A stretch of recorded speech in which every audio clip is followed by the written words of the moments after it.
This is exactly what he says. I'm told the footage of Shedeur Sanders meeting with the Giants is so bad that both the Browns and the Sanders family have threatened legal action if it is published. The New York Giants have released audio from their draft interview with Shedeur Sanders, and the disclosure has drawn intense public reaction. Fans want to know whether Sanders made critical remarks and why the Giants shared material that should have remained confidential. The situation revolves around an open microphone, contentious comments, and the broader implications of the leak. The New York Giants published a brief, edited segment from their interview with Shedeur Sanders and withheld the remaining footage. Observers are debating whether this was a strategic public relations decision or an attempt to discredit him. The team has offered no additional explanation, and many fans view the limited release as inadequate and potentially misleading. They are demanding full transparency and accusing the organization of orchestrating a negative narrative. While criticism of Sanders is vocal, his supporters are responding with equal intensity.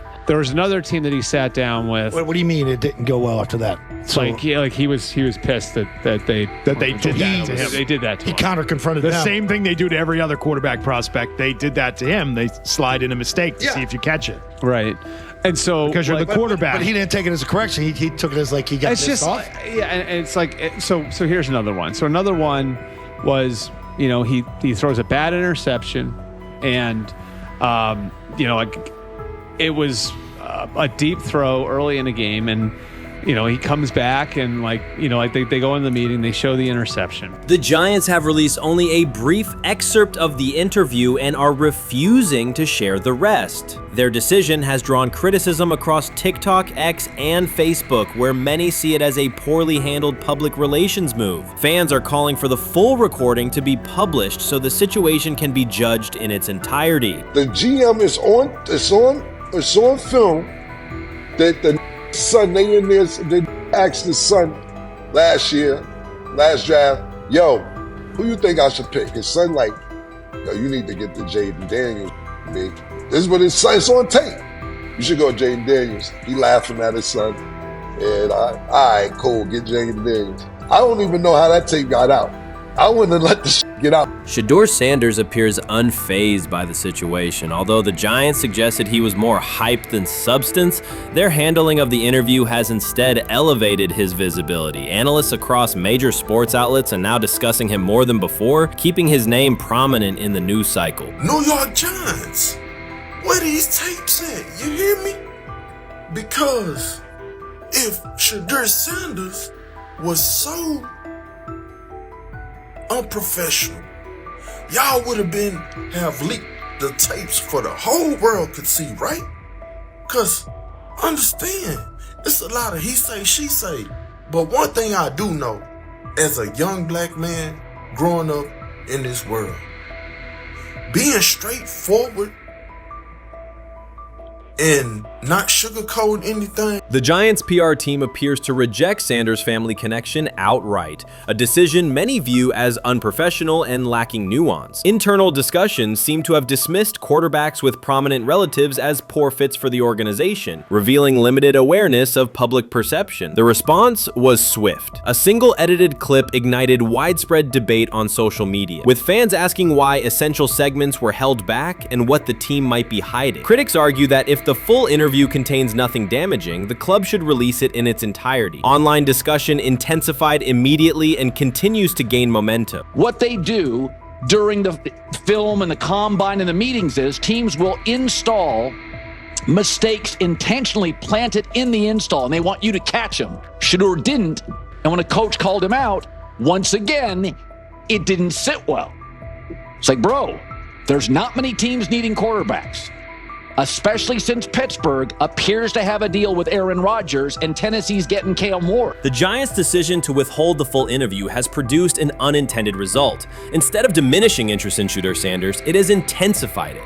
Media outlets and analysts are now examining every on-field rep, press comment, and public appearance as evidence of how he conducts himself under scrutiny. Each throw, adjustment, and answer is tracked and evaluated against league standards, reinforcing the view that he remains composed and professional. Many fans contend that the organization has misrepresented Sanders and suggest the issue may stem from the Giants' view of his father, Deion Sanders. They see the partial release as an attempt to raise doubts about his character by association. That perception has only made his profile more compelling. The discussion has shifted from whether he deserves a high draft position to how effectively he withstands sustained pressure. Sanders is now regarded not just as a talented prospect, but as a symbol of resilience, central to debates about transparency and organizational strategy. Even if the Giants eventually provide more context, the visibility they have created for him is unlikely to fade. The most fun yet the most difficult thing I cover and we cover all year long is not games. It's the NFL draft. Because I've said this many times, you get lied to for a month to 2 months up to it. And so often during the draft, and every few drafts, there's a guy that really falls, precipitously falls. This year it was Shedeur Sanders, it's been Aaron Rodgers, it's been Dan Marino. Every few years somebody falls a lot. And so, but those stories don't come out until like the fall. Criticism of Shedeur Sanders from within the Giants organization has become increasingly public. Team communications appear focused on casting him as an overhyped prospect, whose character should be questioned, a narrative that seems aimed at shaping opinion rather than assessing performance. Yet each selective release or negative remark has instead amplified attention on Sanders and elevated his reputation. Efforts to confine him to a narrow, unfavorable image continue to produce the opposite effect, reinforcing his position as an underdog who endures external pressure. The debate has shifted from football analysis to broader concerns about narrative control and transparency. Fans, reporters, and online communities are still urging the Giants to publish the full interview, arguing that only complete context can resolve speculation. The organization's refusal to comply has intensified scrutiny and led many observers to conclude that the team underestimated public reaction and now faces questions it could have avoided with full disclosure. The tapes, the New York Giants have the tape. They definitely have the tape. It's confirmation that they have the tape. Shedeur didn't do nothing. Is what they saying he did. I'm gonna tell you what these mixed reaction right here. So we already know about the New York Giants, but the Pittsburgh Steelers head coach Mike Tomlin reported admired Sanders' talent, but hesitated to draft him due to previous challenges with quarterbacks like Russell Wilson and Justin Fields, leading to more cautious approach. Las Vegas Raiders. Sanders met with Raiders at the NFL scouting combine and expressed enthusiasm about potentially joining the team. His familiarity with the West Coast offense and quick release was noted positive, though concerns about his ceiling. Hours after the Giants posted that short audio clip, the timeline never slowed. Comment threads filled with frame-by-frame breakdowns, lip-read attempts, and side-by-side comparisons of what was said versus what was left out. Reporters called league contacts. No one could explain why a franchise would stir this level of curiosity only to seal the vault. You made an interesting point. So I tend to have the drip, drip, drip. This was my Johnny Manziel theory, is that everybody makes mistakes, especially when you're young. But if I see 2, 3, 4, 5, then you've got a plumbing issue. It's not just you didn't close the faucet. So there's about 6 pieces of video in college where Shedeur was a little bit of a brat. Whatever. Then there's the legendary cringy draft room. Didn't love that as a B prospect. Then there's back-to-back speeding tickets, both over 90, and a missed arraignment. The NFL is navigating unexpected headlines after a former Browns coach publicly defended Shedeur Sanders in response to reports of multiple speeding tickets. The coach's statement has sparked extensive online debate. Supporters welcome the show of loyalty, while critics question the motive. Sanders now finds himself at the center of an unforeseen controversy, and observers want to know why a Cleveland coach is standing so firmly in his corner. The story is developing rapidly and continues to draw intense attention. When it came out that he got a speeding ticket, I said it's not really that big a deal. I feel very differently about it now. Over 40 miles an hour over the speed limit, less than 2 weeks after you just got a ticket.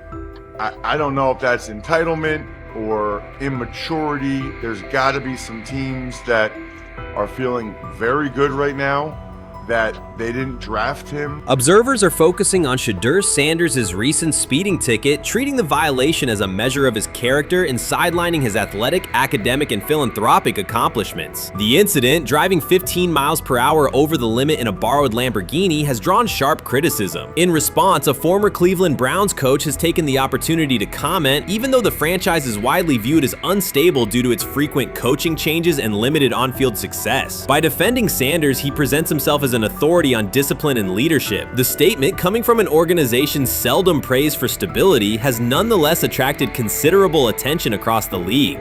You want to defend him a little bit. I thought this was an interesting take.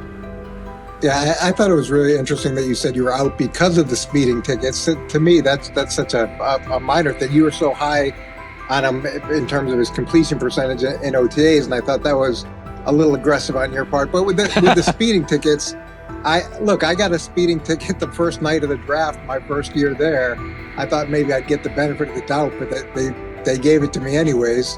As soon as the former Browns coach defended Shedeur Sanders, social media erupted with commentary, resembling the volume of draft night coverage. Posts and opinions appeared within minutes, and criticism escalated rapidly. Detractors amplified Sanders' minor speeding violation, while supporters argued that such reactions were disproportionate to a single traffic citation. Shedeur Sanders received 2 speeding citations, and the minor traffic issue quickly drew national attention. Before considering the former Browns coach's response, it is useful to clarify the facts. Sanders, son of Pro Football Hall of Famer Deion Sanders and a current college quarterback, was twice ticketed for exceeding the limit while driving a high-performance vehicle. Commentary on social media escalated rapidly, with critics framing the incident as a significant character concern, even as the league has historically tolerated far more serious legal transgressions. Stepping into the debate, a former Cleveland Browns coach, best known for a tenure filled with losses and contested decisions, issued a strong public defense. He argued that 2 speeding tickets should not define Sanders' reputation or overshadow his on-field talent and community work, urging a balanced assessment of the player's actions. I don't love it from a 5th-round draft pick. I don't love that it happened multiple times, but I do think that this is the first time he's been away from his dad, and there's gonna be some growing pains now.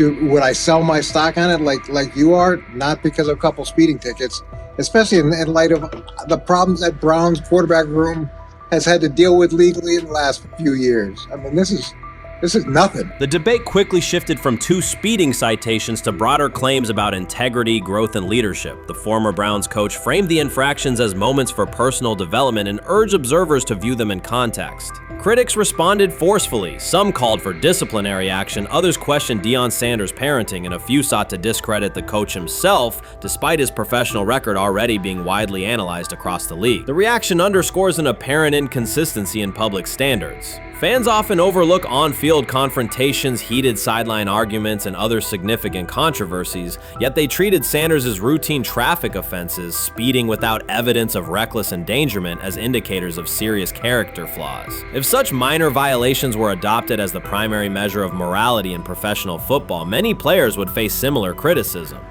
Sports media amplified the story almost immediately. Television panels dissected Shedeur Sanders' decision-making, treating 2 speeding tickets as indicators of deeper character concerns. Networks aired detailed segments under banners such as red flags and road rage, repeatedly questioning whether the citations might affect his draft evaluation. Although Sanders is already regarded as a first-round prospect, analysts emphasize that NFL teams value discipline and legal awareness when forming final assessments. Many commentators overlook the fact that other high-profile players have faced more serious offenses without similar scrutiny. Throughout the coverage, the former Browns coach defended Sanders, portraying him as a talented quarterback subjected to disproportionate criticism in a culture that expects near-perfect conduct. His argument was thorough and methodical, asserting that the traffic violation should not overshadow Sanders' skills, work ethic, or future potential. Commentators point out that the coach's intervention was not entirely selfless. He recognized the publicity potential. One day he was an overlooked figure from a struggling Browns era, the next he was a trending name across sports media. The discussion quickly expanded beyond Sanders' speeding citations to questions of image management and narrative control. Critics demanded disciplinary measures, public apologies, team sanctions, and formal statements, yet their objections seemed directed less at the traffic infractions themselves and more at Sanders' high profile, confidence, and resistance to traditional expectations. In practical terms, Sanders' brand remains intact. The coach secures renewed relevance, and the episode supplies another headline in the ongoing story of modern football. The next time Sanders is seen in a high-performance car, the debate will likely reignite, focused not on speed limits, but on the broader culture of the league. Meanwhile, new voices continue to join the conversation. Broadcaster Colin Cowherd has already weighed in, offering his own reassessment of the incident and its broader implications. Breaking news, Shedeur Sanders last night was pulled over going 100 miles per hour. All right, he clocked 101, 41 miles an hour over the speed limit in Cleveland. he will have the opportunity to fight the ticket in court. Now, I'm not exactly sure where he was pulled over, whether or not that it was in Ohio or whether or not that it was in his home state. But typically when you're going 40 over, that's flirting with the line of reckless driving. Folks, I gotta tell you, I don't understand what it is with these young men driving at absurd speed. Colin Cowherd's view of Shedeur Sanders shifted abruptly. Days after praising the quarterback's poise and skill, he appeared on air to declare that Sanders is overhyped, unfocused, and distracted by celebrity. The reversal was immediate, without any gradual reconsideration. Cowherd now frames Sanders' 2 speeding tickets as evidence of poor judgment, even though he has defended other quarterbacks facing far more serious off-field issues. The sudden, wholesale withdrawal of support leaves viewers questioning the consistency of Cowherd's criteria and illustrates how quickly media narratives can change when minor incidents receive outsized attention. This is okay. nothing. Okay. How much of this is? I mean, Jimmy Haslam has his hands all over Manziel, has his hands all over Deshaun Watson. Admitted it, man enough to admit it. I saw the reaction in the draft room when they took Shedeur Sanders. Pretty obvious it wasn't the coach and the GM's pick. How much is this? This team has 8 last place finishes in 13 years owning it. How much of this is we don't have a very good owner here like Washington, D.C. and the Commanders? Yeah, I didn't love the owner stepping in and saying, you got to take this guy in the 5th round. And I doubt they'll ever admit to it. While Colin Cowherd urged teams to move on from Shedeur Sanders, former Browns coach Eric Mangini offered a more measured response. Mangini, whose tenure in Cleveland was marked by mixed results, used his platform to provide context rather than condemnation. Instead of sensationalizing the speeding violations, he encouraged viewers to consider Sanders' circumstances. A 21-year-old quarterback whose life is scrutinized both on and off the field. Mangini acknowledged that the tickets were mistakes, but emphasized that they do not by themselves define Sanders' character or future. He noted the extraordinary attention athletes received today, combining the responsibilities of quarterback, public figure, and social media presence. Under such pressure, missteps are magnified, and criticism multiplies quickly. Mangini concluded that any evaluation of Sanders should weigh the totality of his behavior, performance, and growth, rather than isolate 2 traffic citations as decisive evidence of poor judgment.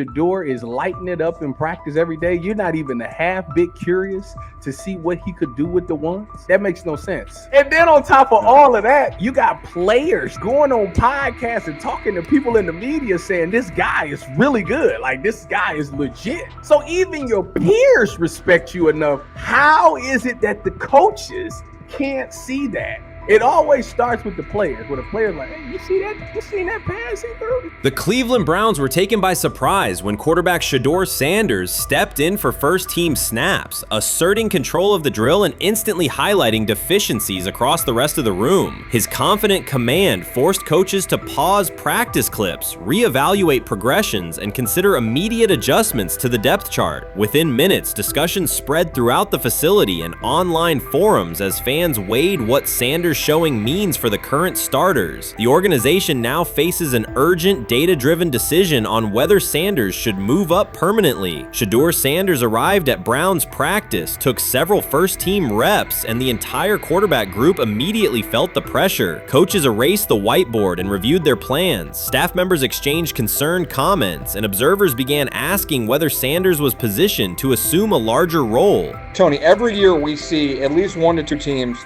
They were in last place in their division the year before. No one thought they'd be good, and then they were good. It almost seems like no one's even assuming the Browns can be that, but we see it happen every year. And I get the quarterback stuff, but like, correct me if I'm wrong, Tony. The Browns are trying to run the football, play good defense, not turn the ball over in the passing game, and try and take advantage when they can, correct? That's what they're trying to do.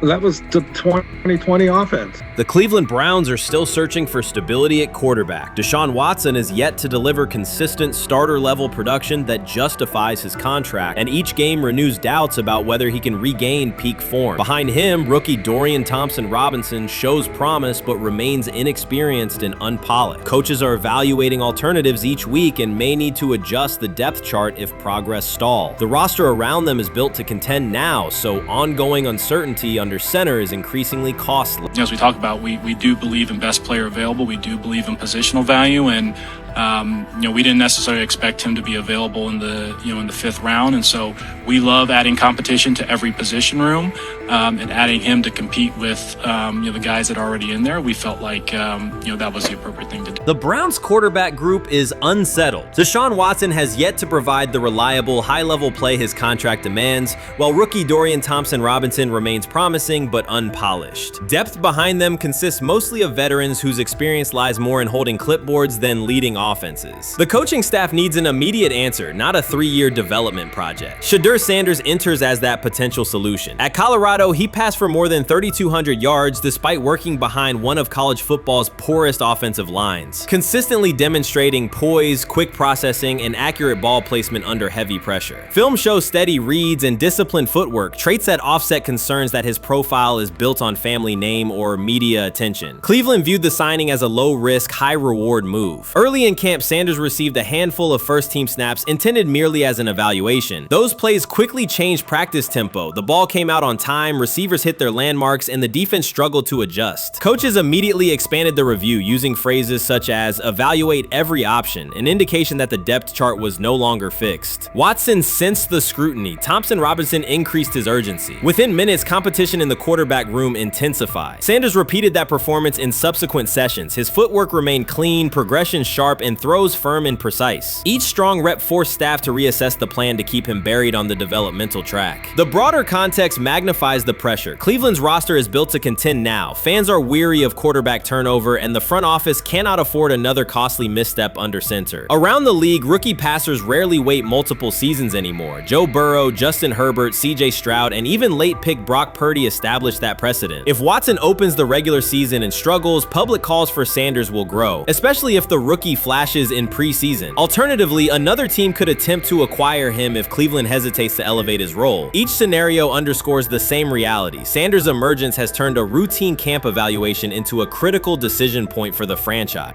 And we saw Dillon Gabriel go 11-11 with the first team, Shedeur Sanders go 11-11 with the second unit. So that was really the big wrinkle today.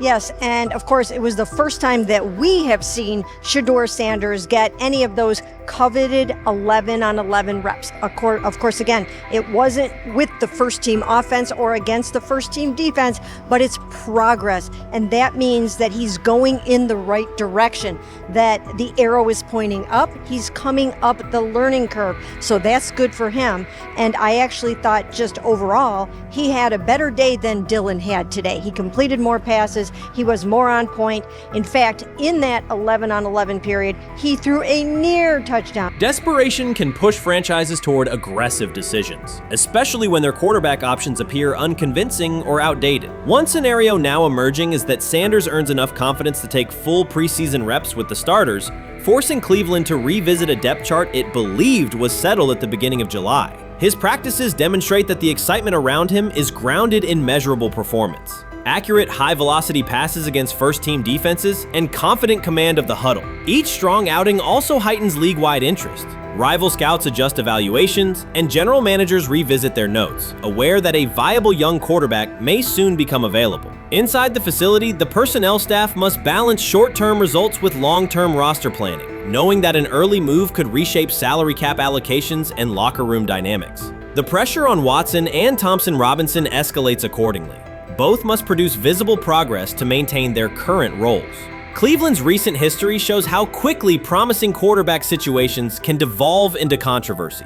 The franchise has turned potential breakthroughs into organizational turmoil before, so observers remain cautious about how this competition will unfold. The rumors have ended. The decision is public. Cleveland Browns owner Jimmy Haslam has informed every level of the organization that unless an unforeseen injury intervenes, Shedeur Sanders will start at quarterback in Week 1. The announcement is not an informal suggestion or a quiet push in the background. It is a direct order. Multiple independent reports, amplified most visibly by Colin Cowherd, confirm that Haslam delivered the directive himself. From the owner's viewpoint, the logic is simple. No one else on the roster offers the same combination of talent, leadership, and long-term upside. Joe Flacco is approaching the twilight of his career. Kenny Pickett has shown flashes but remains inconsistent. Dillon Gabriel, taken in the 3rd round, is a developmental project. By contrast, Haslam believes Sanders can alter the franchise's trajectory immediately, and he refuses to allow internal hesitation to stall that possibility. The standoff traces back to April. General manager Andrew Barry and head coach Kevin Stefanski entered the draft wanting a low-profile prospect who would fit quietly into the existing depth chart. They prioritized scheme familiarity, modest public attention, and a clear developmental timeline. When the board lined up, they reached for Gabriel in round 3, reasoning that an early investment would justify keeping a rookie on ice behind the veterans. But Sanders continued to slide, first through day 2, then deep into round 5. Haslam watched the names come off the board, convinced the league's bias against Deion Sanders' outspoken son was obscuring legitimate first-round talent. When Cleveland's 5th-round pick arrived and Sanders was still available, Haslam intervened. He did more than approve the choice, he overrode the original plan, making it clear that the organization would select Sanders and give him every chance to compete. From that moment on, the Browns' internal narrative splintered into 2 camps, those ready to accelerate around their owner's vision and those still trying to protect their original approach. Once rookie minicamp began, Sanders erased much of the speculation. He commanded huddles, processed coverages quickly, and delivered throws with anticipation that belied his draft slot. Teammates noted his willingness to accept blame for missed timing, then correct the error without dramatics. While Flacco and Pickett split most first-team reps, Sanders treated limited opportunities as full-speed auditions. During organized team activities, he identified blitz looks, redirected protections, and consistently found his second read when the primary route was covered. More than one defensive veteran told local reporters that Sanders looks like the best arm in the building. That assessment forced Barry and Stefanski to reevaluate their timetable. They could no longer label Sanders a long-term project without contradicting on-field evidence. Drafting Gabriel 2 rounds earlier had provided the staff an excuse to slow roll Sanders' ascent. Coaches could point to investment cost, meeting room familiarity, and installation comfort to justify Gabriel's snap share. Yet each practice rep in which Sanders outperformed the 3rd rounder weakened that shield. Behind closed doors, position coaches began requesting more Sanders film for cut-ups, and offensive assistants quietly shifted meeting questions toward concepts the rookie already executed well. By mid-June, Barry himself started describing Sanders not as a developmental asset, but as a competitive option.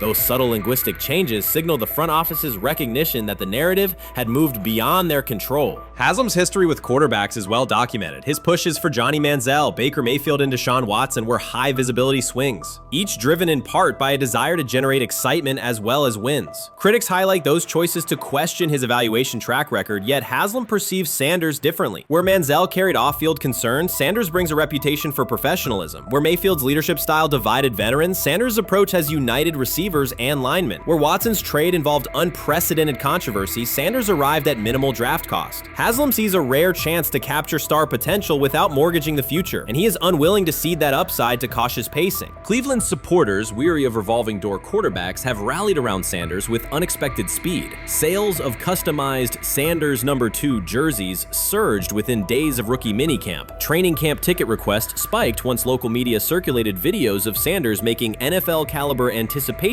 throws during 7-on-7 periods. The mood in Northeast Ohio has changed from tentative hope to active belief. Longtime season ticket holders who once shrugged at preseason storylines now debate Sanders' footwork at neighborhood barbecues. Social media engagement for Browns content has climbed, driven by highlight compilations of the rookie threading seam passes between linebackers and safeties. All of this places Kevin Stefanski in a fragile position. If he opens week 1 with a veteran starter and the offense sputters, criticism will be swift. Each stalled drive will be interpreted as evidence that he ignored the owner's edict and the fan base's intuition. Conversely, if he names Sanders the starter solely under pressure, any early struggles could be framed as proof that Sanders was rushed, further exposing Stefanski to blame. The only sustainable solution is conviction. Either stand behind a veteran with clear strategic reasoning or embrace Sanders fully and structure the offense around his strengths. Splitting the difference, rotating series, delaying first-team reps, or using vague competition language will satisfy no one and likely jeopardize locker room clarity. Sanders' personal approach has reinforced Haslam's confidence. Instead of taking post-draft downtime, he traveled to Texas to train in full Browns gear at facilities near his father's home. The leaked clip of Sanders executing footwork drills in helmet and pads wasn't a marketing ploy.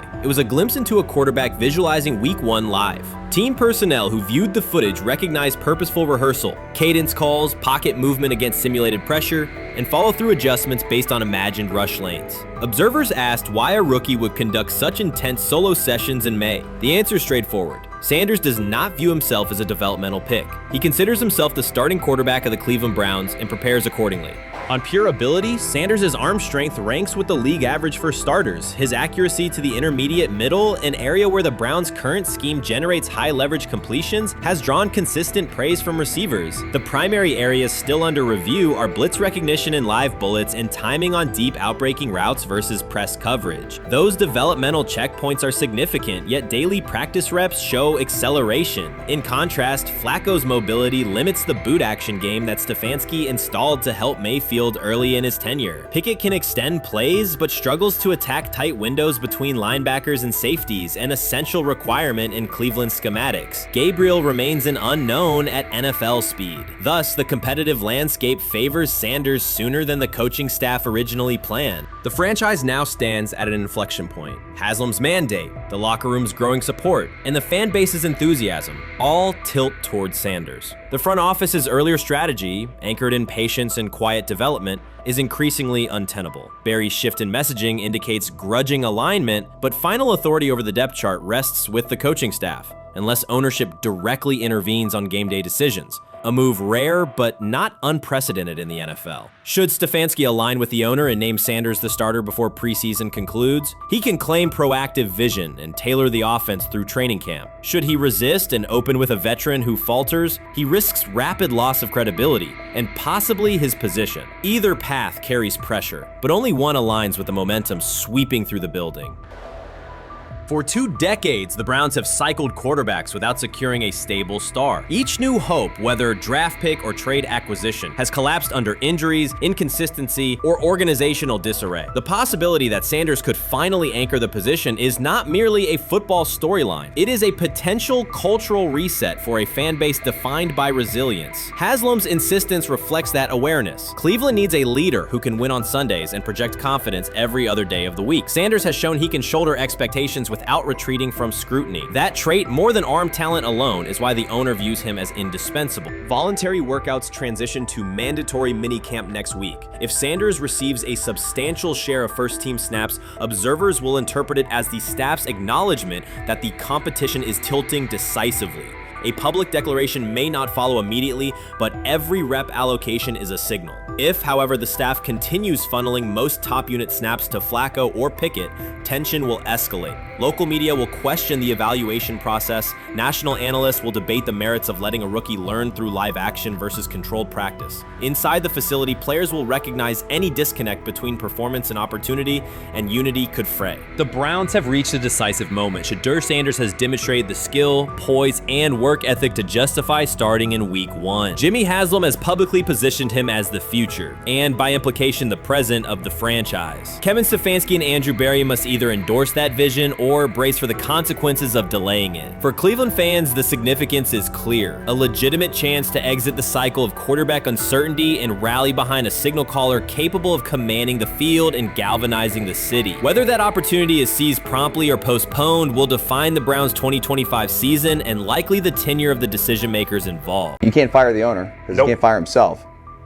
Yeah, someone's head's going to roll, unfortunately, in this situation. And it's probably Stefanski and Barry. I saw on The Athletic. I don't think that's fair, by the way. It's Stefanski, that part. I agree. I was saying the other day on my podcast that Barry should be fired. And I said I wouldn't fire Stefanski, but a couple of people made the point of saying, well, if you fire the GM, you got to give him a chance to hire his own coach, which is fair. That's true. Mm-hmm. So I would fire Barry. I would hire a new GM. If that GM thinks Kevin Stefanski's a good coach, wants to stick with him. Right. The situation in Cleveland has escalated with the NFL. Sources indicate GM Andrew Barry is prepared to move on from head coach Kevin Stefanski if he refuses to elevate Shedeur Sanders. The Browns are weighing a major quarterback change. Leadership appears to be aligning behind Sanders and pushing for immediate action. This is a high-stakes decision about control and the team's direction. I think it's unfair for me to comment in I guess, maybe on behalf of the industry. All I can say is this, the time that we spent with Shedeur, and what he's done throughout his college career is impressive. He's an impressive young man. He's a really good quarterback. Sometimes, fit comes into play. And I'd also say this, there are 4 more rounds of the draft. And then maybe lastly, it's less about where you get picked and what you do after you get picked. That's really the most important thing. Getting to know him over the course of the spring, he has a ton of resolve. Andrew Berry appears to be at a breaking point. Pressure from fans and within the organization to play Shedeur Sanders is intensifying. Berry is pushing for a move towards Sanders, while head coach Kevin Stefanski remains cautious about altering the depth chart. The divide is clear. One side wants acceleration, the other a measured rollout. The organization is under heavy scrutiny, and the focus has shifted to when, not if, Sanders sees the field. Has the fourth highest odds of any head coach this season to be fired. He's clearly on the hot seat. It's been a discussion for really a couple years now, dating back to last season's 3-win season. And he's always had kind of hot and cold seasons. And now the sports books are saying he's fourth on the list. Number 1 is Mike McDaniel of the Miami Dolphins, Brian Daboll of the Giants at 2, Shane Steichen at 3, and there is Kevin Stefanski plus 650 to be fired. This has moved beyond tension to outright stubbornness. Rather than elevating Shedeur Sanders, the staff has chosen Dillon Gabriel. The current depth chart looks less like a forward plan and more like resistance to change. Fans have been clear about who they expect to see, yet the organization keeps delaying. Every week without a real evaluation of Sanders slows development and blurs accountability. Cleveland is choosing a conservative approach when a decisive decision is needed, sending a message of uncertainty to both the locker room and the city. Now being the third-string quarterback for the Cleveland Browns, was that so much was made out of unbelievable. He actually made the team as the third-string quarterback. Like that was a big deal. Like that was somewhat of a surprise to a lot of people. He should have been the first pick in the draft. Kevin Stefanski appears to be doubling down to validate his approach. Despite sustained demand from Browns fans to see Shedeur Sanders reflected in chants, merchandise, and constant discussion, he continues to keep Dillon Gabriel in front on the depth chart. The decision functions as an assertion of control rather than a response to momentum. Even with clear signals from the fan base, Stefanski is staying with Gabriel and delaying a full evaluation of Sanders. It is a deliberate choice to maintain his plan and pacing, not to accelerate change. Cleveland is prioritizing continuity over recalibration, keeping any transition to Sanders on hold. But yeah, the Browns are in a tough spot. They have wasted. You traded a ton of high draft capital to get Deshaun Watson. You've gotten nothing out of Deshaun Watson and missed an opportunity. Who knows who they would have drafted? Now, maybe they would have screwed up those picks and the Browns would still be in bad shape. Andrew Berry is likely frustrated watching Dillon Gabriel default to conservative throws while the offense stalls. From a football perspective, this appears to be the hill Kevin Stefanski is choosing to stand on. Keeping Gabriel ahead of Shedeur Sanders has limited the unit's explosiveness and prevented a full evaluation of a higher ceiling option. Drives end quickly, field position flips, and momentum is lost while Sanders remains on the sideline. Fan patience is wearing thin. Each ineffective series intensifies criticism and shifts scrutiny toward the coaching staff's criteria for the depth chart. With every additional snap for Gabriel, the decision reads less like an open competition and more like rigid adherence to a plan that isn't producing results. The optics are clear. A dynamic quarterback sits while a cautious approach keeps the offense in neutral. If this continues, accountability questions will grow inside and outside the building. What performance benchmarks keep Gabriel ahead of Sanders? When will Sanders receive first-team reps in live situations to allow a fair comparison? The front office must decide whether to preserve continuity or pivot toward a timely assessment of Sanders. The longer the current approach stays in place, the more it signals stubbornness rather than adaptation, and the more pressure mounts to realign the plan with on-field output. I honestly see it happening if the Browns lose a bunch of games. If they get 5 wins or less, I see the report coming out now that Stefanski will be fired. I don't want it to happen. I want the Browns to be good, win a bunch of games. I think that they're going to be a team that is slept on and can at least get 7 wins, which is why if they don't, I see Stefanski getting all the blame for that, and there'll be a new coach in Cleveland. because their players, to me, are there once again.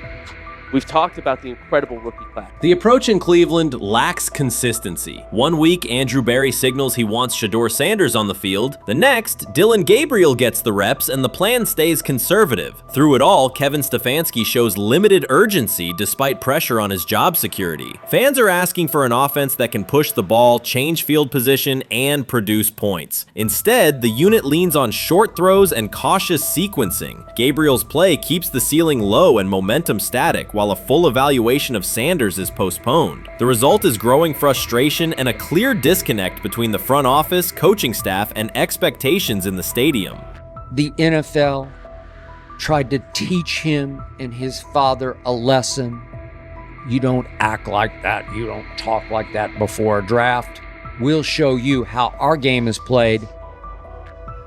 We will watch you plummet all the way. I think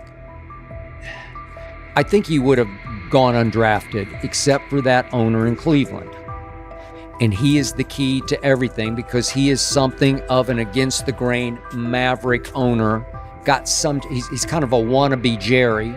Fan speculation is growing. Some believe Kevin Stefanski lacks confidence in Shedeur Sanders. Others think he's prioritizing Dillon Gabriel for reasons unrelated to performance. A more extreme view claims Stefanski is manipulating outcomes to secure a buyout. Whatever the motive, the risk is clear. This approach is straining his relationship with GM Andrew Berry and alienating the fan base. Pressure is rising, Berry's patience is running out, and supporters have shifted from requests to demands. If the current plan continues, calls for a change in quarterback and accountability will intensify. I'm about to unleash about Shedeur Sanders. I just watched what happened to Shedeur Sanders in the Cleveland Browns' third and final preseason game. And I'm outraged, I'm sickened, and I'm saddened. By the way, Shedeur continues to be treated in the National Football League now by those sorry-ass Browns and sorry-ass Kevin Stefanski. The Cleveland Browns are once again mishandling a promising quarterback. Skip Bayless criticized the organization for failing to develop Shedeur Sanders and for misusing his skill set. He argued that the team's decisions are undermining Sanders' progress and turning a major investment into a cautionary example. Bayless pointed to inconsistent usage, questionable play calling, and a lack of clear direction as key issues limiting Sanders. He said the Browns need a defined development plan and stronger support if they expect Sanders to succeed. Skip Bayless delivered a direct, critical assessment this week. After seeing Shedeur Sanders in a Browns uniform, he argued that Cleveland is mishandling the quarterback and undermining his development. Bayless said the team's approach shows poor planning and inadequate support around Sanders. He dismissed excuses about strategy and emphasized the need for better coaching, deployment, and protection. In his view, the Browns are setting themselves up for problems before the season begins unless they establish a clear plan for Sanders. Given the team's recent decisions, his reaction is understandable. Cleveland has a history of inconsistent quarterback development. Shedeur Sanders is a premium prospect, the son of a Hall of Famer, a proven college performer, and a widely recognized figure. The organization should prioritize his reps, protection, and a clear development plan, not place him behind Dillon Gabriel as if he were a secondary option. But I'm going to answer this question by saying Shedeur Sanders, and I'm going to tell you why. I think he's being set up to fail. That's right, I'm going to say it. Okay. Here we are on national television, right? There's been 11 practices, if I remember correctly. He's been starting against, he's been playing against the third unit. He's fourth on the depth chart. And then suddenly you throw him into the start line, and he hasn't had any reps for the first team at all. Think about that. So you're just going to throw him to the wolves like that, huh? I mean, you know, if he had first team snaps in practice. Yet here we are. Cleveland has one of the most publicized prospects and is handling him like a depth piece. The broader issue is the franchise's long record of quarterback instability and inconsistent development. That history colors every move they make. When the Browns draft a quarterback, fans don't anticipate a long-term answer. They brace for another reset. Shedeur Sanders should be treated as a priority, not as an afterthought behind Dillon Gabriel. Let's give him a chance. Let's give him a chance with the play calling. You know you have an offensive line that isn't playing that well. So what do? Why not just play the short game so he can get the ball out of his hands very fast to run a competent goddamn offense? Outside of that, Shedeur has to be better in understanding that the offensive line that you're working with right now is not adequate.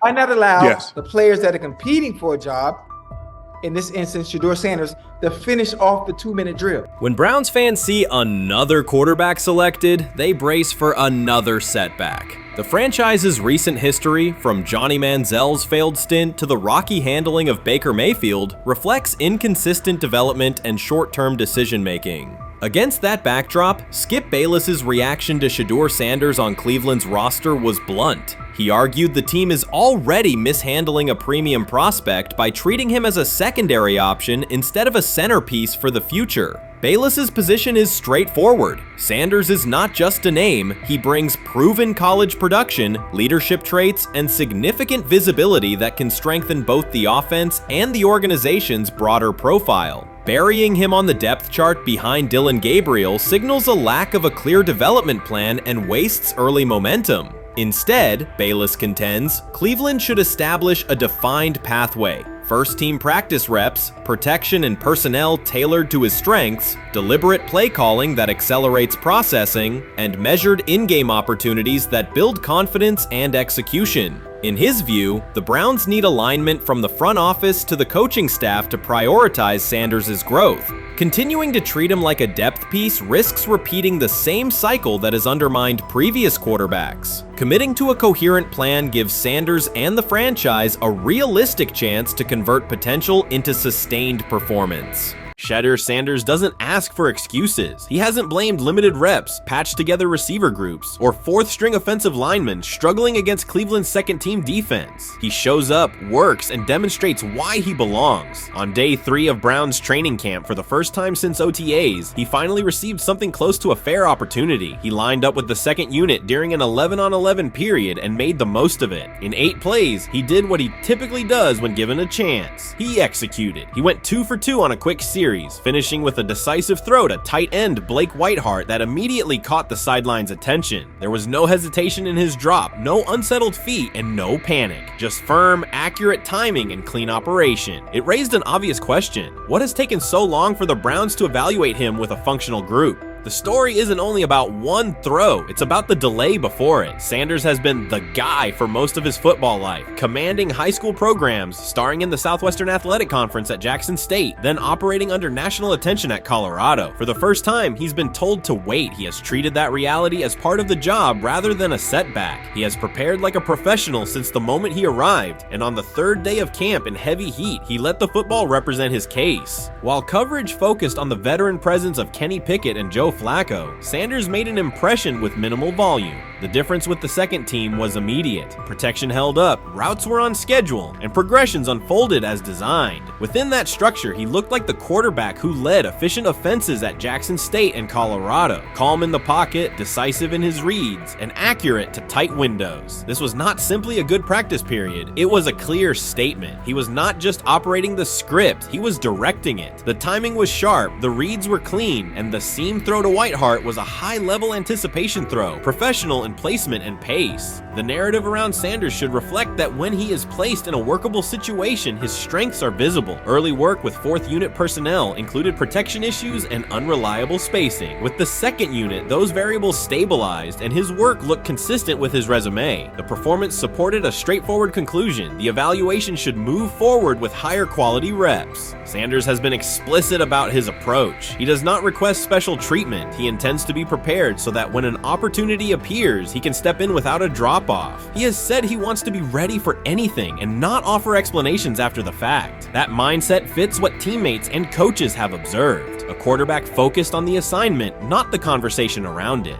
The conditions were demanding: relentless sun, heavy humidity, and a practice tempo that stressed decision-making. Many players fatigued as the session wore on. Sanders did not show signs of rushing reads or forcing the ball. He managed the pocket, reset his base when necessary, and continued to deliver on time. The path he has taken, HBCU starter in the SWAC, then Power 5 starter under constant attention, has prepared him for compressed evaluation windows. He has been under scrutiny for years. The Heat did not change his process. He moved defenders with his eyes, anticipated breaks, and stepped into throws with balance. The crowd was not chanting his name, and there were no ovations. That was irrelevant to the task. He is focused on the locker room and the staff, and he is building credibility the same way he did at previous stops, by being reliable when the ball is snapped. Quarterbacks coach Bill Musgrave has emphasized ignoring external noise and keeping attention on install, footwork, and timing. Sanders is familiar with the dynamic. He has been followed by cameras and commentary since his early teens. He has experience living with attention and still adhering to routine. Under heat, with a narrow set of snaps and multiple decision points, he stayed composed and effective.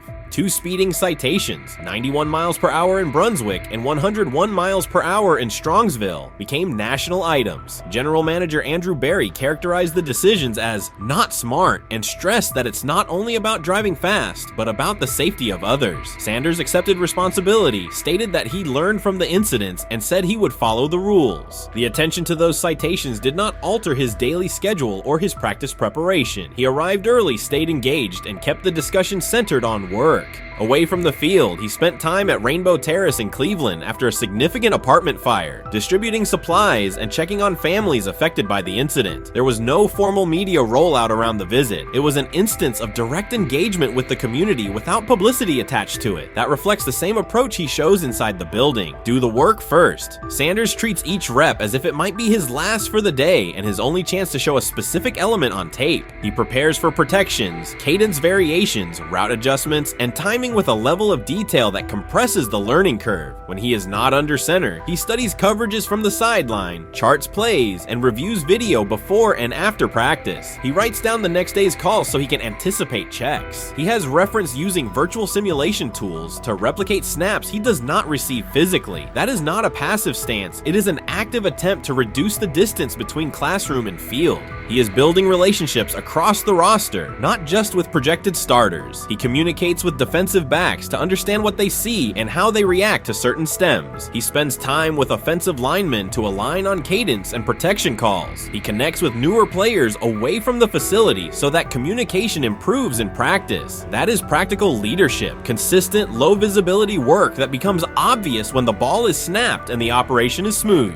3 days into camp, a central question remains. Why hasn't he taken a first-team rep? Flacco has seen work. Pickett has seen work. Dylan Gabriel has been cycled in. Sanders has remained behind all 3 on the depth chart while producing efficient periods when provided stable support. Head coach Kevin Stefanski has not publicly detailed the plan for distributing first-team snaps among the quarterbacks. When asked, Sanders answered that it is not his place to comment on rotation decisions. That response aligns with his day-to-day conduct, respectful, professional, and centered on the next assignment. The staff is managing a room with a Super Bowl MVP, a former first-round pick, multiple rookies, and a new set of combinations on the offensive line. That creates a set of decisions about exposure, pacing, and evaluation windows. Within that context, Sanders has presented a clear case for additional evaluation. He has shown he can execute the offense as designed when the variables are standard. Musgrave has a long-standing connection with the Sanders family through his time as a teammate of Deion Sanders in San Francisco. That familiarity supports direct communication. It does not guarantee anything about the depth chart, but it does help streamline teaching, feedback, and expectation setting. Inside the defensive back room, veterans such as Denzel Ward have provided perspective on timing, leverage, and eye discipline that Sanders has incorporated into his preparation. He is operating without the immediate family structure that defined his college environment. Away from his brother Shiloh and his father Dayon, he is managing his own housing, nutrition, recovery schedule, and all the smaller tasks that accompany an NFL routine. Those adjustments matter because they influence consistency across a long camp. He has treated those responsibilities as part of the job rather than distractions, which is reflected in a steady daily approach. What he showed on day 3 with the second unit was not a surprise to those who have tracked his prior work. It was a continuation of a profile: efficient sequencing, clear timing, and consistent ball placement when protections and routes hold up. The 8-play period was short, but it was enough to reinforce the point. He doesn't need a large sample to demonstrate baseline operation. He needs a fair sample to test ceiling and adaptability. There is also the matter of perception. Public attention concentrated on the speeding tickets and the general manager's response. Less attention fell on the preparation, the efficient period with the second team, or the community engagement at Rainbow Terrace. That imbalance is common in training camp narratives. Sanders has handled it by keeping his answers simple and his focus on football. He has not tried to redirect the conversation. He has done his work and waited for additional reps. The objective next step is straightforward. Expand the evaluation with higher unit personnel and standard opponents. That does not require a complete reshuffling of the depth chart. It requires allocating a defined sequence of first-team snaps so that timing with starting receivers and protections with starting linemen can be measured on tape. The staff can then compare operation speed, accuracy under pressure, red zone decision-making, and 2-minute mechanics against the other quarterbacks. That is the most direct way to clarify the competition. None of this dismisses the experience or track records of the veterans in the room. It emphasizes that the purpose of camp is to test assumptions with current performance. Sanders has provided enough evidence with the second unit to justify a broader look. He has shown that the pace of his feet matches the pace of his eyes, that he can hold safeties with his shoulders, and that he can drive intermediate throws without float. He has also shown discipline to take the clean completion rather than force the vertical shot when leverage dictates otherwise. Every day, he has addressed the controllable items: meetings, note-taking, install recall, cadence management, and post-practice review. He has not asked for public guarantees. He has asked for an opportunity to compete on comparable terms. The 8-play sequence with the second unit was a small but clear example of what he can do when those terms exist. The staff's communications have been measured. Stefanski has not laid out a schedule for first-team rotations publicly. Barry addressed the speeding incidents directly and emphasized standards for decision-making off the field. Sanders accepted the criticism, adjusted his behavior, and moved forward. Those are the relevant facts. What remains is a football evaluation that can only be completed by giving him snaps with the top group and measuring the results. If that evaluation occurs and he performs at the level he showed with the second unit, the conversation will shift from potential to placement. If it does not occur, the question will persist through camp. Why not test the full picture? Sanders has built a case based on preparation, poise, and execution. He has demonstrated leadership by building relationships across the roster. He has shown maturity in handling external issues directly and moving on. He has given the staff reasons on the field and in the building to continue the process.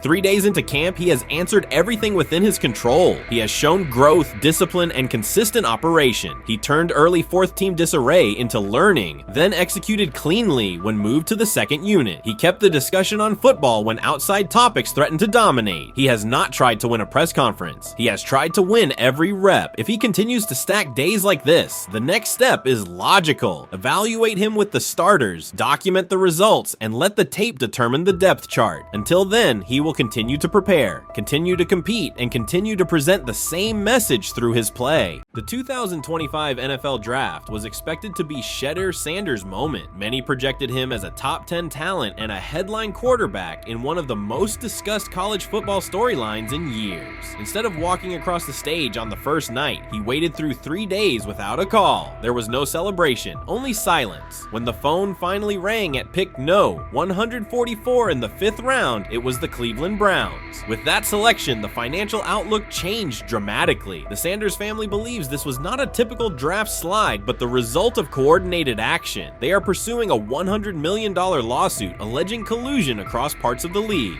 In the months before the draft, Sanders was consistently discussed among the top quarterbacks in the class. Television and digital analysts praised his poise, accuracy, leadership, and command. Scouts highlighted a 74.1% completion rate, record-setting stretches at Colorado, and his rise from an HBCU star to a national figure. Consensus expectations placed him in the first round or early second. Draft night unfolded differently. As picks accumulated, there was little indication that his name would be called. The atmosphere at his private gathering shifted from anticipation to doubt. When the Browns selected him late on day 3, projections for his first contract dropped from an estimated range in the mid-$30 million to approximately $4.6 million, with corresponding reductions in likely endorsements and long-term positioning. According to Deion Sanders and others close to the family, this was not about performance, injury, or conduct. They argue it was coordinated. Attorneys were contacted immediately. The allegation is straightforward. Sanders' value was suppressed intentionally. The family's position is that this was a calculated decision within parts of the league, not an isolated set of evaluations. The legal claims focus on communications that, if authenticated, could be significant: internal emails, text messages, and owner-to-owner conversations. The family's representatives contend that these materials show a deliberate effort to avoid drafting Sanders in early rounds based on perceived image concerns rather than football merit. One message reportedly under review framed the decision in branding terms. Drafting Shedeur would mean inheriting the Prime brand. The complaint asserts that this view led some teams to discourage others from selecting him unless necessary, not for film-based reasons, but to avoid perceived attention and external pressure tied to his family's profile.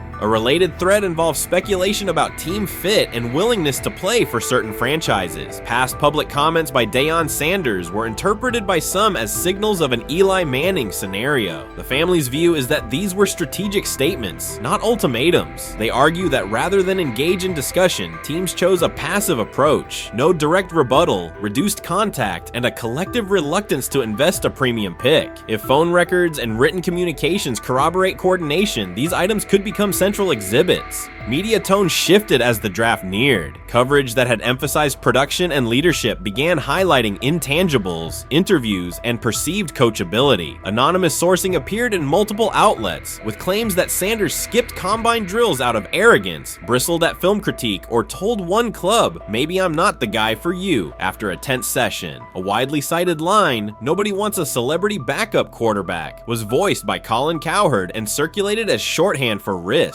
The Sanders legal position is that these narratives did not arise organically, but reflected a coordinated leak pattern that undermined his market value. The family's contention is that this was primarily about control and compliance rather than football ability. They point out that Sanders did not fail a drug test, was not suspended, and did not produce poor athletic testing. His college resume included elite stretches and significant program elevation at 2 stops. The legal claim asserts that the league's power structure resisted a high-profile player aligned with a high-profile parent coach and an independent media presence. The allegation is that teams sought to avoid the perceived complexity that would come with selecting him early. The financial impact is a core component of the damages claim. Had Sanders been selected late first or early second round, projected 4-year compensation would likely have fallen between $30 to $35 million, with immediate access to higher tier endorsement opportunities and the brand leverage that accompanies a franchise quarterback designation. As a 5th round pick, the initial contract value is a fraction of that total, and associated off-field opportunities are typically narrower. The suit reportedly seeks not only lost salary, but also the broader economic value linked to draft position, sponsorships, licensing, and the visibility that accelerates an early career trajectory.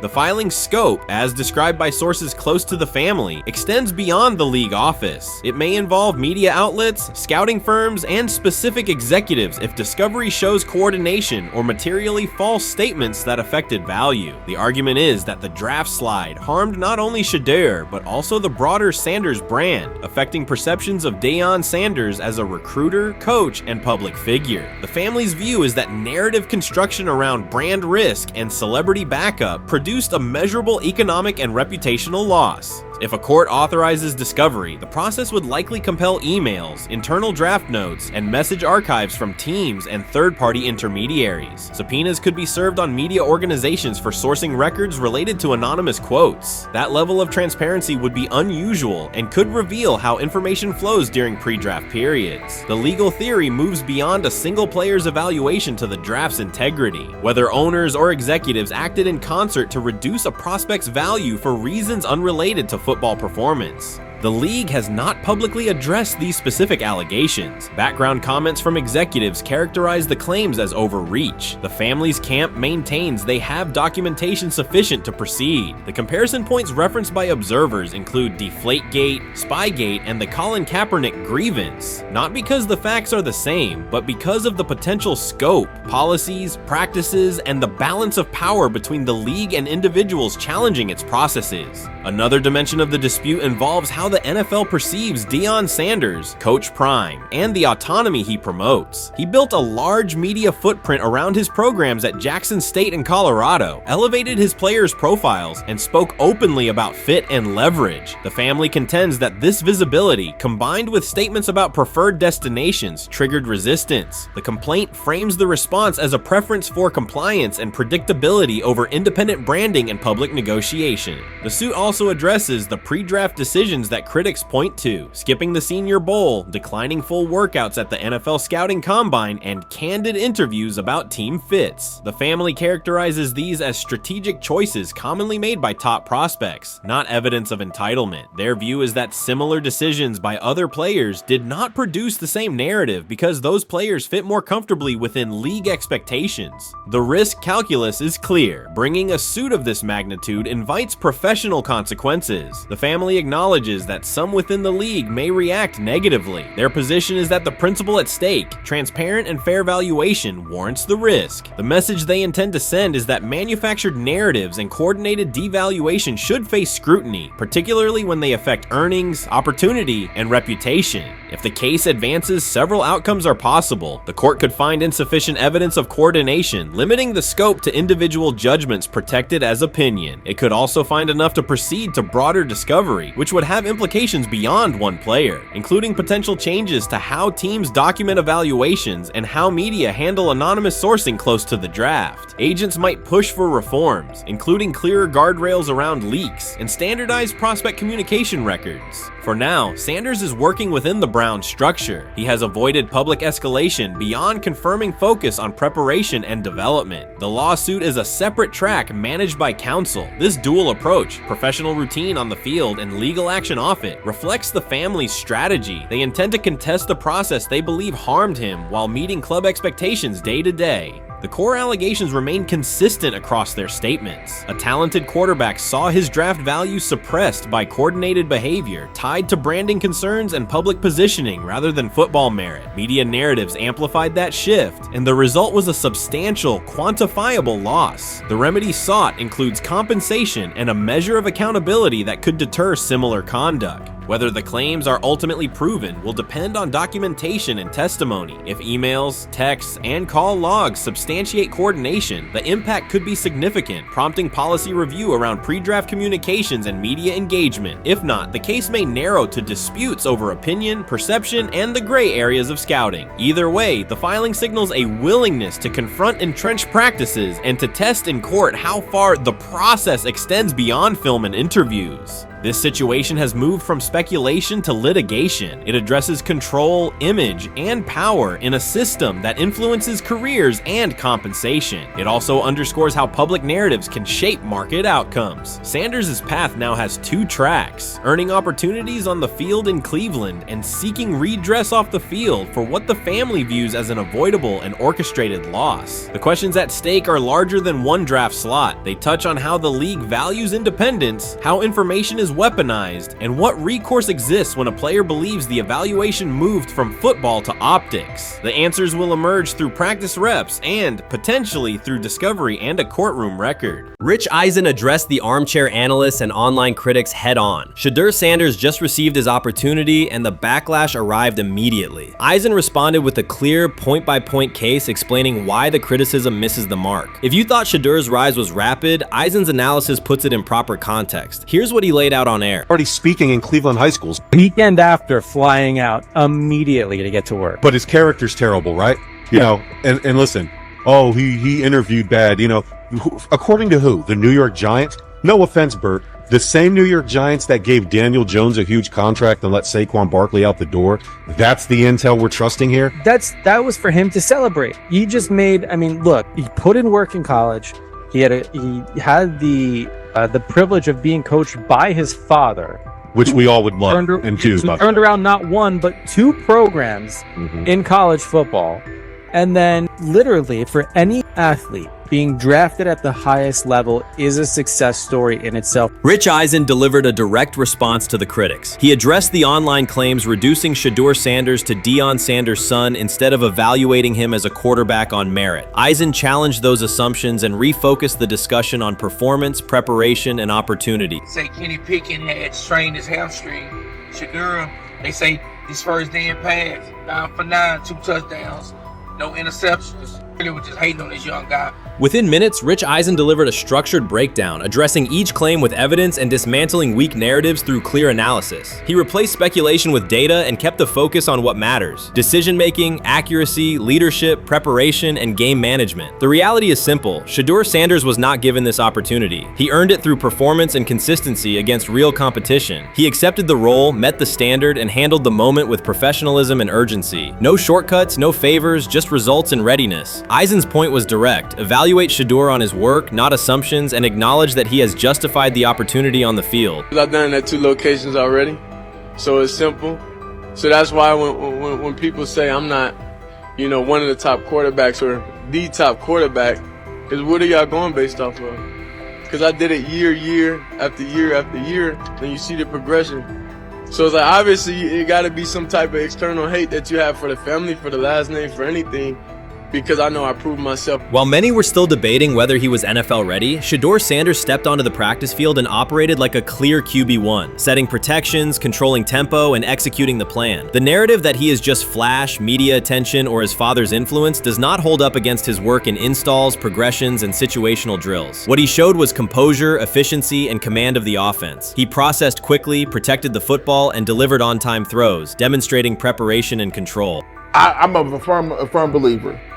If I wanted Shedeur Sanders at 2, at worst at 33, of course I already think that he's better than other quarterbacks, because that's the type of talent. That's where I would have picked him at.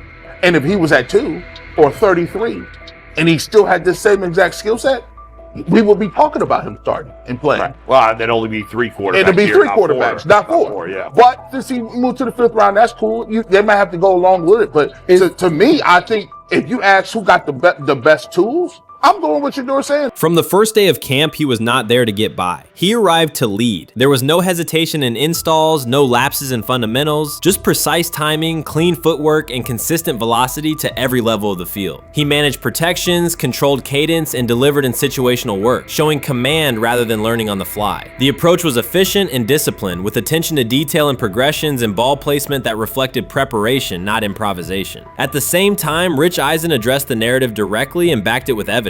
He laid out clips, context, and performance markers to cut through speculation. Eisen emphasized that Shedeur Sanders did not step into this moment because of publicity. He built toward it through sustained work, resilience, and results. The background, media readiness, high football IQ, and a professional approach was developed over years, not days, and it translated to immediate operational control of the offense. The resistance came from familiar places. Some in the traditional guard still framed mobile quarterbacks as limited and expected the nepotism label to define him. That view did not hold up against what was on the field: composure under pressure, secure decision-making, accurate throws into tight windows, and consistent execution in red zone and 2-minute sequences. Eisen's point was clear: evaluate Shedeur Sanders on performance and readiness. The evidence shows he earned the opportunity and is meeting the standard with accountability and consistency. Yeah, teams didn't draft him because they didn't think he was first-round talent.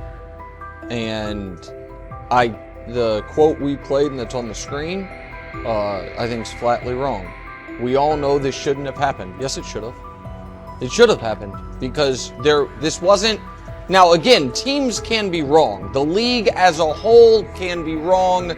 Hell, the Baltimore Ravens drafted a 25-year-old tight end before they drafted Lamar Jackson in the same draft. The die is not cast on who Shedeur Sanders. He stated it plainly: this is not a celebrity appearance. This is a quarterback with pocket presence, leadership, and decision-making that stands on its own. You either show it or you settle into a backup role. Shedeur Sanders is not auditioning. He is establishing himself as the starter. When the opportunity arrived, whether through injury, trade, or depth chart changes, Shedeur was prepared and delivered. He did not hesitate. He executed the offense and finished drives. As others tried to catch up to what they were seeing, Rich Eisen reinforced the same message he has been repeating: evaluate the work. Camp reports have been consistently positive, but the important shift is how the performance is being received. Casual attendees who came to observe left talking about Shedeur's command and poise. Detailed observers focused on his pre-snap reads, protection checks, and audibles, highlighting the mechanics, timing, and ball placement that support efficient, controlled play.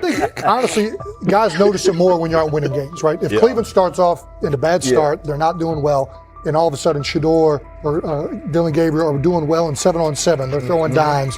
In practice drills, the number one defense can't stop them.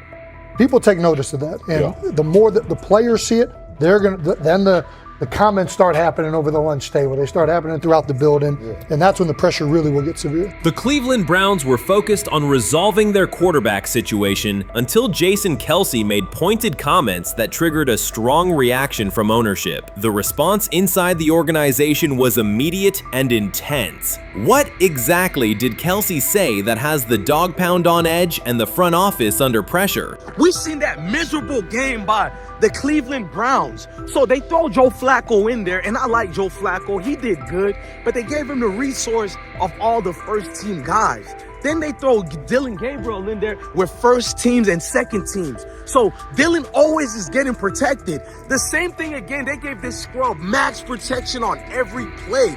Yeah, he completed some passes, but let's talk about his mistakes. He's still inconsistent with his throws, but he at least had max protection. The Cleveland Browns continue to be defined by inconsistency and avoidable setbacks. Even as fans hoped the organization had turned a corner, Jason Kelce, fresh off retirement, offered a direct critique that reignited doubts about the team's direction. His remarks implied the franchise's structure and decision-making remain unstable and recent progress may not hold. The takeaway for leadership is straightforward. Identify core issues, align on a coherent plan, and execute with discipline. For supporters, it's another sign that the problems run deeper than a single season. They throw Shedeur Sanders in there with the lowest cab drivers you couldn't even get on 5th Street. And I'm pissed off, bro, because the play calling was abysmal. Look, even if you don't like Shedeur didn't even get a chance to be trash.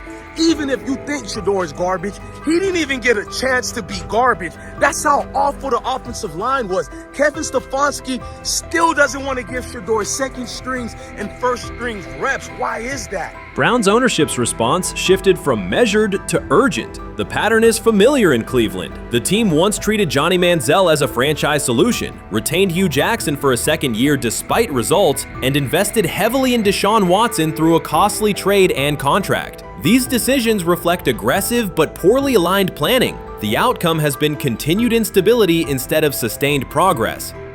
That this was the guy that they wanted to start. He's seasoned, he's experienced, he still has a big-time arm, even at his age, and they open with the Cincinnati Bengals. They wanted that experienced guy. He was always going to be the guy. They were not going to start Dylan Gabriel or Shedeur Sanders in week 1. Kenny Pickett had a hamstring injury. It makes it easy to go with Joe Flacco. And the question isn't and wasn't going to be who's the starter in Cleveland. The question is, who's going to be the backup in Cleveland? Who's going to be the number 2 quarterback when they open the season against these Bengals? Fans still show up season after season, expecting improvement and bracing for setbacks. The usual pattern has been early optimism followed by a gradual collapse. But last season was different. For a sustained stretch, the Browns looked organized and competitive, resembling a functioning team. Couple days, 3 days until roster cutdowns, how do you feel about that? Do you feel like you belong here on this team? Obviously, I think overall as a player, I feel like I put in the work. I feel like everything I do, I try to do it to my best, and that's all I ask for. So I feel like everybody feels like, they should be on the team, and if you ask anybody on the team, would they feel like they belong, in their own eyes. So I feel like I do, but I'm my own player, I think about myself in a high regard. The front office entered the offseason confident. Kevin Stefanski was being praised and the Dog Pound believed the team had made real progress.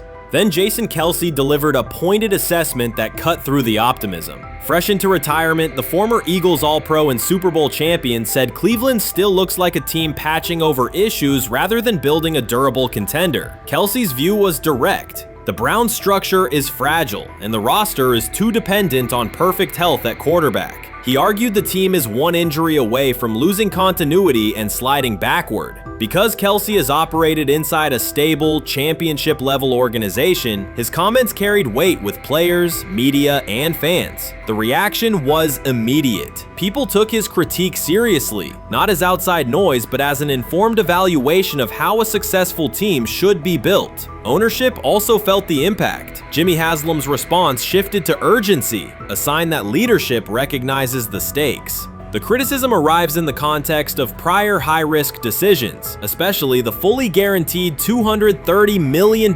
commitment tied to Deshaun Watson. Watson has missed time and shown inconsistency when available, and the contract has constrained flexibility. Kelce's remarks highlight why depth, alignment between the front office and coaching staff, and a clear contingency plan at quarterback are non-negotiable. The takeaway is straightforward. Cleveland must convert last season's progress into a stable framework, protect the quarterback, deepen critical positions, and establish a plan that survives injuries and short-term setbacks. Without that, the games that fueled optimism will remain temporary.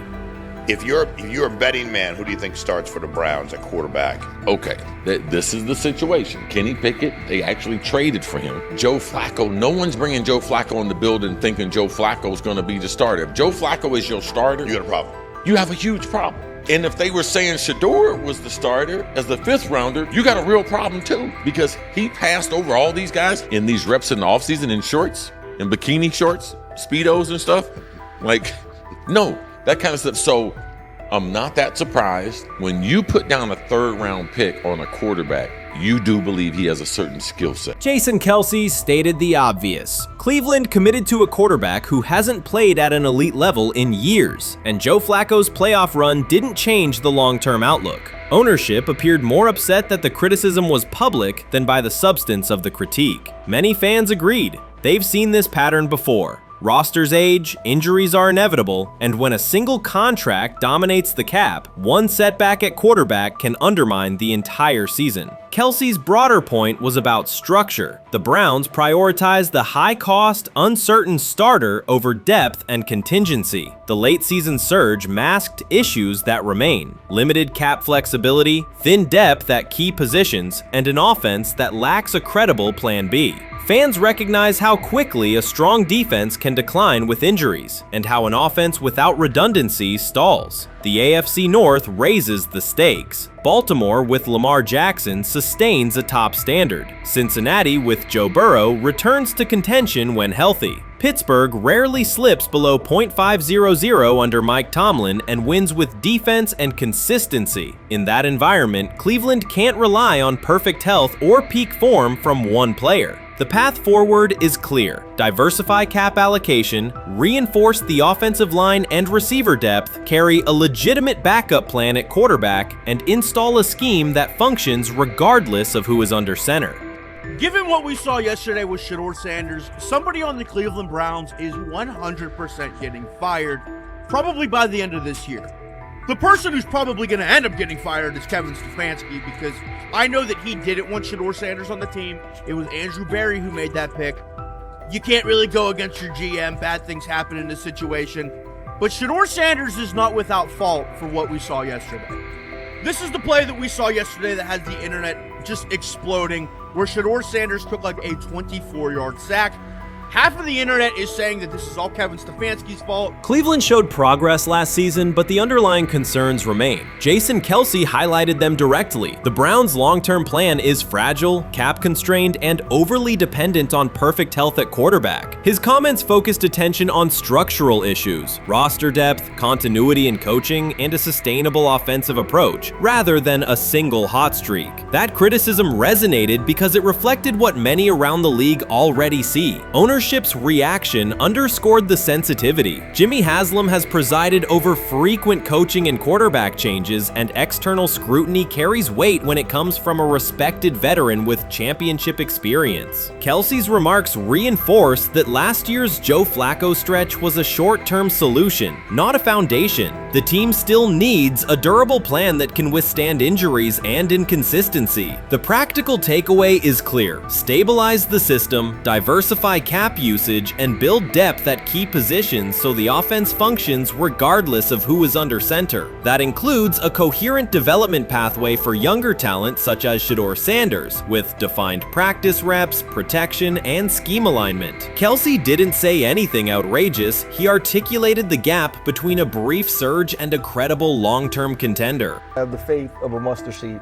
Right, because this is the greatest resurrection since Jesus the Christ. Right, like at some point, Joe Flacco was thinking about getting into TV. Yeah. Right, Joe Flacco didn't have a job, and then now you not only come back and start for the Cleveland Browns late in the 2023 season, but they came back around to you. You're now the day one starter for a franchise that just 2 years ago was in the playoffs. The Browns' quarterback situation remains unsettled. Deshaun Watson was expected to be the long-term answer, but injuries and inconsistent play have prevented him from reaching an elite level. When the team turned to Joe Flacco after Watson's season deteriorated, Flacco immediately lifted the offense and produced results that highlighted the gap between expectations and reality. That a 39-year-old late addition could outperform a $230 million starter was not just a short-term surprise, it raised fundamental questions about roster construction and evaluation. Quarterback depth has been fragile, and the late-season surge masked broader structural problems. Jason Kelce's remarks made that clear. Cleveland is vulnerable if the starter is unavailable, cap flexibility is limited, and the offensive plan lacks a stable contingency. His critique drew attention to leadership and planning as much as on-field performance. Jimmy Haslam's strong reaction reflects the pressure on ownership. The organization has promoted a message of stability and progress, but Kelce's assessment suggested those gains are not yet durable. The path forward requires a realistic approach to the cap, a credible backup plan at quarterback, and a system that holds up regardless of personnel.